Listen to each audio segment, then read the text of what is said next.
Hello people, welcome back to the SS creations. Ramzan అయితే అయిపోయింది కానీ హలీం క్రేవింగ్స్ పోలేదని చెప్పి ఈ సండే రోజు మా ఇంట్లో అయితే హలీం ట్రై చేసాము. మేము ఒక 500 గ్రామ్స్ అంటే హాఫ్ కేజీ చికెన్తోని ట్రై చేసాము. దీనికి కొన్ని ఇంగ్రీడియంట్స్ ముందే నానబెట్టుకొని పెట్టుకోవాలి. అవి ఏంటి అంటే లావు రవ్వ ఒక 75 గ్రామ్స్, బాస్మతి 50 గ్రామ్స్, శనగపప్పు 25 గ్రామ్స్, కందిపప్పు 20 గ్రామ్స్, మినపప్పు 35 గ్రామ్స్, బాదం ఒక 30 గ్రామ్స్. ఇవన్నీ ఒక 2 అవర్స్ పాటు నానబెట్టి నానిన తర్వాత మిక్సీలో వేసి ఒక 5 విజిల్స్ వచ్చే వరకు ఉడకబెట్టుకోవాలి. ఇలా ఉడకబెట్టుకున్న పప్పులను అయితే కాస్త చల్లారనివ్వాలి. ఈలోపు మనం చికెన్ ప్రాసెస్ చేసుకుందాం. ముందుగా స్టవ్ ఆన్ చేసి కుక్కర్ పెట్టుకొని దాంట్లోనే ఆనియన్స్ని ఫ్రై చేసిన ఆయిల్ ఉంటుంది కదా, ఆ ఆయిల్ని ఇక్కడ నేను యూజ్ చేశాను. Oil and 3 table spoons of నెయ్యి వేసుకొని అది హీట్ అయ్యేదాకా పెట్టుకోవాలి. ఇలా హీట్ అయిన తర్వాత ఒక పెద్ద సైజ్ ఆనియన్ వేసి కాస్త బేబీ పింక్ కలర్ వచ్చేదాకా ఫ్రై చేసుకోవాలి. ఇది ఆనియన్స్ ఫ్రై అయిన తర్వాత ఒక 3 టేబుల్ స్పూన్స్ అల్లం వెల్లుల్లి పేస్ట్ వేసి ఆ పచ్చి వాసన పోయేదాకా అల్లం వెల్లుల్లి పేస్ట్ని కాస్త ఫ్రై చేయనియాలి. ఇలా ఫ్రై అయిన తర్వాత మనం ముందుగా క్లీన్ చేసి పెట్టుకున్న చికెన్ అయితే వేసి ఒక 5 to 10 మినిట్స్ కాస్త ఫ్రై అవ్వనివ్వాలి.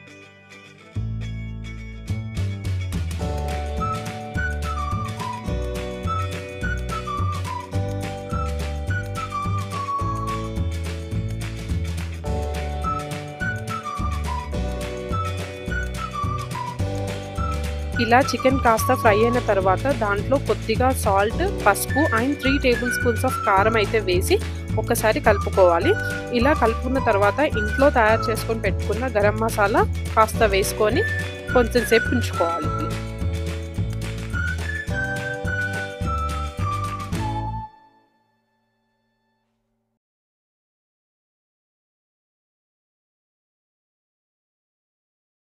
ఇప్పుడు దీంట్లో కాస్త జీలకర్ర, మిరియాల పొడి, అలాగే ఒక 3 టేబుల్ స్పూన్స్ ఆఫ్ పెరుగు వేసుకొని బాగా మిక్స్ చేసుకోవాలి.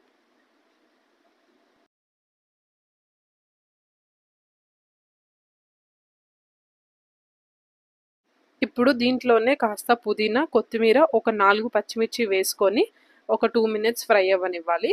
అలాగే దాంట్లోనే ఒక పెద్ద సైజ్ నిమ్మకాయ రసం కూడా వేసుకోవాలి.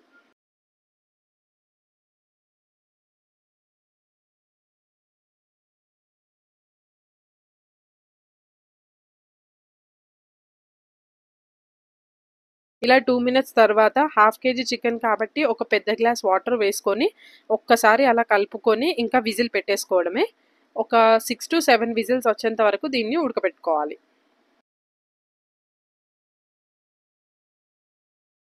ఇలా 7 విజిల్స్ తర్వాత ఓపెన్ చేసి చూస్తే ఆయిల్ అంతా పైన పేరుకుని చూసారా? ఇది ఆయిల్ అండ్ గీ 2 బ్లెండ్ అయ్యి పైకి వస్తుంది. ఇలా చికెన్ ఒక పీస్ చూస్తే ఈ కన్సిస్టెన్సీలో అయితే ఉడికి ఉండాలి. రిమైనింగ్ చికెన్ అంతా మనం ఎలాగో స్మాష్ చేసుకుంటాము.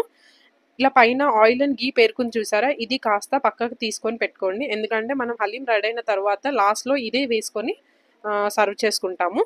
సో ఇలా ఆయిల్ అంతా తీసుకున్న తర్వాత మీ ఇంట్లో పప్పు గుత్తె కానీ ఏది ఉంటే దాంతోని మొత్తం చికెన్ అంతా స్మాష్ చేసుకోండి.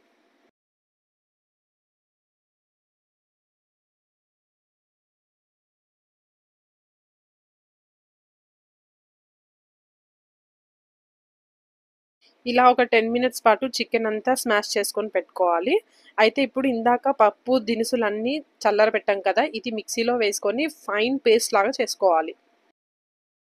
ఈ రుబ్బిన మిశ్రమాన్ని చికెన్లో వేసుకొని ఇవి 2 బాగా కలిసేలాగా పప్పు గుత్తితోని చాలాసేపు కలుపుకోవాలి. ఎలా అంటే ఇవి 2 కలిసిపోయి చికెన్లో ఉన్న స్పైసెస్ అన్ని పప్పులో కూడా కలవాలి. లిటరల్లీ ఒక 20 మినిట్స్ తర్వాత ఇలా పప్పు గుత్తితో కలుపుకున్న తర్వాత మాకైతే హలీం టెక్స్చర్ అయితే వచ్చింది. ఈ కన్సిస్టెన్సీ వచ్చిన తర్వాత ఫైనల్గా అయితే ఒక పోపు వేసుకోవాలి. దానికోసం మళ్ళీ ఆ మిక్చర్ని స్టవ్ మీద పెట్టుకొని మసాలా దినుసులు అయితే ప్రిపేర్ చేసుకున్నాము. దానికోసం ఏం కావాలి అంటే కొన్ని దాల్చిన చెక్క, 4 ఇలాచీ, లవంగాలు, మిరియాలు, కొన్ని రోజ్ పెటల్స్, అలాగే కొద్దిగా సాజీరా. ఈ స్పైసెస్ అన్నీ ఇందాక స్టవ్ మీద పెట్టుకున్న మిక్చర్లో వేసుకొని కాస్త కలుపుకోవాలి.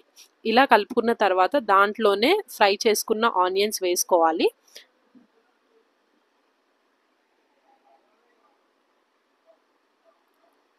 సో ఫైనల్గా అయితే కొద్దిగా కొత్తిమీర, పుదీనా, మళ్ళీ కాస్త నెయ్యి అయితే వేసుకోవాలి. ఒక హాఫ్ లెమన్ కూడా పిండుకోవాలి. ఇవన్నీ కలిసేలాగా మళ్ళీ కలుపుకొని ఒక 4 పచ్చిమిర్చి కూడా వేసుకొని ఇవన్నీ బాగా ఉడికేలాగా మళ్ళీ ఒక 10 మినిట్స్ కలుపుతూనే ఉండాలి.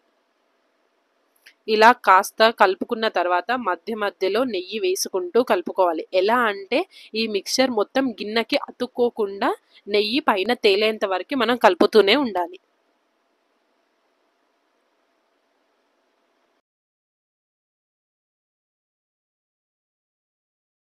ఇలా ఫైనల్‌గా హలీం కన్సిస్టెన్సీ వచ్చిన తర్వాత స్టవ్ ఆఫ్ చేసుకొని సర్వ్ చేసుకోవడమే.